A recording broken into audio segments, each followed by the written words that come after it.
عزادارو خدا کسی غم میں نہ رلائے. عطیہ کہتا ہے کہ کوئی لگتا ہے لشکر آ رہا ہے, بیمار کربلا کوئی لشکر آ رہا ہے.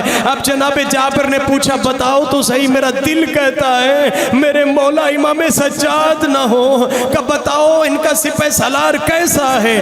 جوان ہے, 23 سال عمر ہے, کمر کا مضبوط ہے. کہتا ہے نہیں کوئی بوڑھا آ رہا ہے, داڑھی سفید ہے, کمر جھکی ہوئی ہے.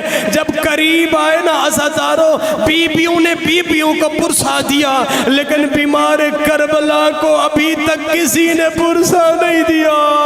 کسی نے نہیں کہا مولا آپ کے بھائی اکبر کا بڑا ارمان ہے, آپ کے بابا کا بڑا ارمان ہے. عزادارو اس سے پہلے جابر سینے سے لگاتے, دوڑ کر میرے مولا سجاد نے جابر کو سینے سے لگایا, رو کر کے کہا چچا میرا بابا مارا گیا, میری مائیں بہنوں کے ہاتھوں میں ہتھ کڑیاں, سکینہ کو تماچے, شمر نے گوشوارے چھنے, عباس بازو کٹا کر کے نہر فرات پر سوئے. میں نے قاسم کے ٹکڑے دیکھے, میرے بابا کے سینے پر شمر چڑھا, 13 ضربیں لگا کر سر تن سے جدا کیا.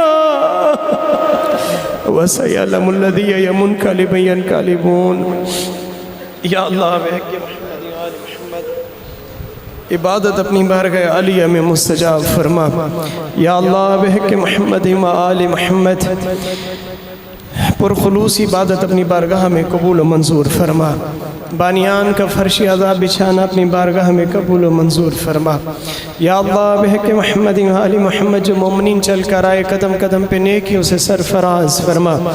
یا اللہ بحق محمد و آل محمد مریض مومنین و مومنات کو شفا کاملہ و عاجلہ عطا فرما. مرحوم مومنین و مومنات کے درجات بلند فرما. جو مومنین مشی میں سفر میں ہے, مشی کرنے کے لیے مولا کی زیارت کے لیے ان کے سفر کو بے خطر فرما. دشمنان اسلام دشمنان اہل بیت کو نست و نابود فرما. مقامات مقدسہ کی محافظت فرما. امریکہ اور اسرائیل کو نست و نابود فرما. پاسداران ایران انقلاب کی مدد و نصرت فرما. تمام شیعان حیدر کرار کی محافظت فرما. پروردگار ہماری دعا التجا التماس بارگاہ عالیہ میں قبول و منظور فرما.